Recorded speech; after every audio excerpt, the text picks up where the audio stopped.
नमस्कार दोस्तों। सीरियल मन अति सुंदर में दादी ने चल दी है नई चाल और उस चाल में फंस गई हैं अब रजनी और राध्या।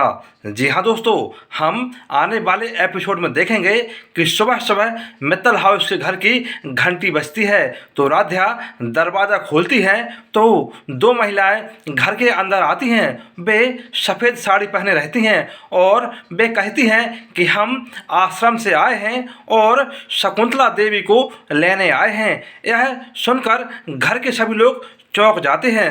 तब वो दोनों महिलाएं बताती हैं कि जो इस घर में शकुंतला देवी हैं उन्होंने आश्रम में रहने का पूरा इंतज़ाम कर लिया है और उन्हें लेने हम आए हैं। और हम दूसरी ओर देखते हैं कि दादी सफ़ेद साड़ी पहने अपने रूम की बाहर आती है और कहती है कि चलो अब मुझे आश्रम जाना है। यह सुनकर ओमकार रोने लगता है कि माँ जी आप कहाँ जा रही हैं।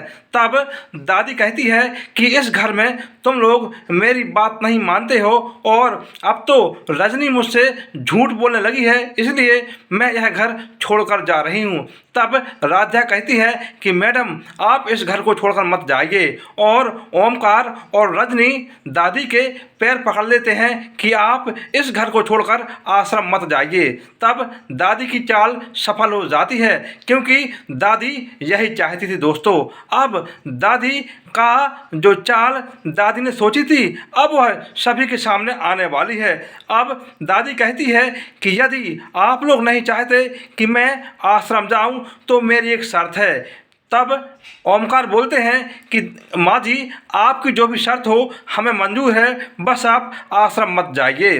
तब दादी बोलती है बेटा ओमकार मेरी इच्छा है कि मेरा बेटा प्रथम निहारिका से मेरे सामने शादी कर ले, क्योंकि जब इनकी शादी हुई थी मुझे वह याद नहीं है, तो अब तुम फिर से इनकी शादी मेरे सामने करा दो। बेचारा ओमकार दादी की चाल में फंस जाता है और कहता है कि माँ जी मैं प्रथम और निहारिका की शादी फिर से करा दूंगा। यह सुनकर रजनी और राध्या के पैरों तले से ज़मीन खिसक जाने वाली है, लेकिन वो कुछ नहीं कर सकते क्योंकि वो अब दोनों दादी की चाल में फंस गए हैं। तो क्या दोस्तों अब राध्या जाएगी क्या घर से बाहर और रजनी होगी परेशान? तो ऐसे ही अपडेट के लिए प्लीज़ वीडियो को लाइक शेयर सब्सक्राइब जरूर करें दोस्तों।